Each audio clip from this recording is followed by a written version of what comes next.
আসসালামু আলাইকুম। সবাই কেমন আছেন? আশা করছি সবাই অনেক ভালো আছেন, সুস্থ আছেন। আল্লাহর রহমতে আমরাও অনেক ভালো আছি। তো নতুন দিনে নতুন সকালে আরও একটি ভিডিও নিয়ে তোমাদের সামনে হাজির হয়েছি। আশা করছি তোমাদের ভালো লাগবে।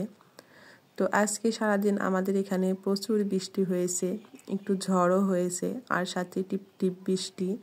আর এই বৃষ্টির দিনে খিচুড়ি হবে না সেটা তো আর হয় না, কারণ প্রত্যেকটা বাঙালি আমার কাছে মনে হয় বৃষ্টির দিনে খিচুড়ি ভাতটাই সেরা মনে হয়। তো এই তো আমিও শুরু করে দিয়েছি খিচুড়ি রান্নার জন্য সব কিছু আয়োজন। আর খিচুড়ির ভিতরে দেব কয়েক পিস মাংসর টুকরা। তো এইটা হচ্ছে ভিজিয়ে রেখেছিলাম, সেখান থেকে কয়েক পিস নিয়েছি। এটা এখন ছোট ছোট করে কেটে নেব, কারণ বেশি বড় করে দিলে ওটা আবার খিচুড়ির ভিতরে ভালোভাবে সিদ্ধ হবে না। আর আগে থেকে রান্না করে রাখলে সেটা আলাদা, কিন্তু এটা আমি খিচুড়ির সাথেই দিয়ে রান্না করব।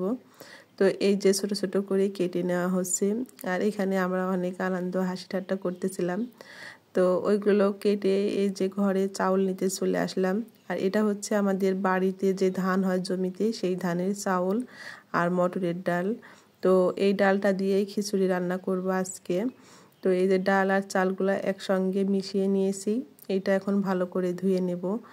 তো এই যে বাড়ির ধানের চাল, এটা হচ্ছে একটু ভালো করে বেশি ধোয়া লাগে, কারণ হচ্ছে এই চালের ভিতরে গুঁড়ো টুড়ো থাকে, সেটা যতই ঝাড়া হোক না কেন তো এই কালারটা একটু অন্যরকম হয়ে যায়। তো অনেকবার সেটা ধোয়া লাগে। তো এই যে পরিষ্কার করে ধোয়াটা প্রায় হয়ে গিয়েছে, তারপরে রান্নাঘরে চলে যাব। অনেক দিন রান্নাঘরের ভিতরে রান্না করতে করতে আজকে আর ভালো লাগছে না, তো আজকে ভাবছি একটু বাইরে রান্না করব। তো এই যে গ্যাসের চুলাটা হচ্ছে বাইরে বের করে নিয়েছি উঠানে, তো এখানে রান্না করব। আর চুলার পানি পড়েছে, সেইটা হচ্ছে অনেকখানি ভিজে গিয়েছে, তো ওটা কালকে রৌদ্র হলে তারপরে গ্যাস শুকাবে। তো আজকে গ্যাসে রান্না করব। তো এই যে চুলাটা বাইরে নিয়ে এসে রান্না শুরু করে দিয়েছি। তো প্রথমেই পেঁয়াজগুলো বেরেস্তা করে নিলাম।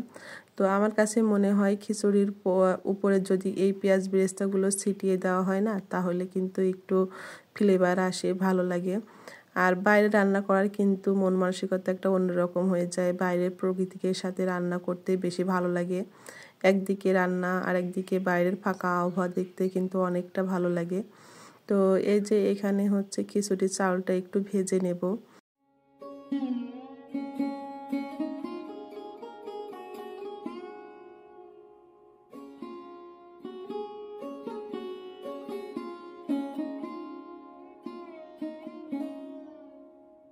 এই তো মশলাগুলো ভালোভাবে কষিয়ে নিয়েছি। তো এখানে মাংসের টুকরোগুলো দিয়ে দেব।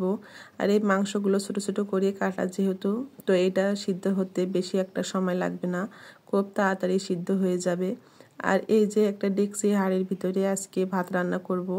তো ওইটা গ্যাসের উপরে দিয়েছি, বারবার কিন্তু নড়ে যাচ্ছে। কড়াই হলেও তেমন একটা গ্যাসের উপরে বসতে চায় না। মাটির চুলাতে যেভাবে হাঁড়ি কড়াই বসে থাকে, তো গ্যাসের উপরে কিন্তু ওইভাবে বসতে চায় না, নড়ে বেড়ায়। তো এই যে মশলা আর মাংস এটা কষানো হয়ে গিয়েছে, এখন চালগুলো ঢেলে নেব। নিয়ে চালটা একটু ভেজে নেব, কারণ চালটা যদি একটু কড়া করে ভেজে রান্না করা যায় তাহলে কিন্তু খিচুড়িটা একদমই ঝরঝরা হয়। তো এই যে চালগুলো ঢেলে এখন এটা ভালো করে ভেজে নেব।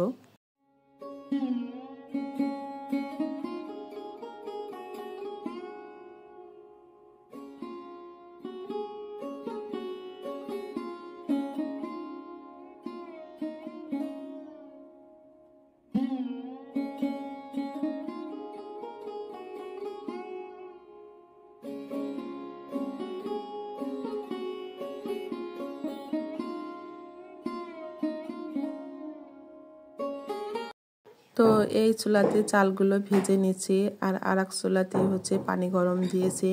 পানিটা গরম দিলে রান্নাটা একটু তাড়াতাড়ি হয়ে যাবে, কারণ এইদিকে আবার সন্ধ্যা লেগে যাচ্ছে। তো এই যে পানিটা ভালোই গরম হয়ে গিয়েছে, এটা এখন খিচুড়িতে দিয়ে দেব, তাহলেই খুব সহজেই হয়ে যাবে, কারণ সন্ধ্যা প্রায় লেগে গিয়েছে, চারিদিকে অন্ধকার। তো রান্না শেষে আর কোনো ভিডিও করা হয়নি। তো আজকে এই পর্যন্ত। সবাই ভালো থাকবেন, সুস্থ থাকবেন এবং আমাদের পাশে থাকবেন। আমার চ্যানেলটি সাবস্ক্রাইব করে পাশে থাকবেন। ধন্যবাদ।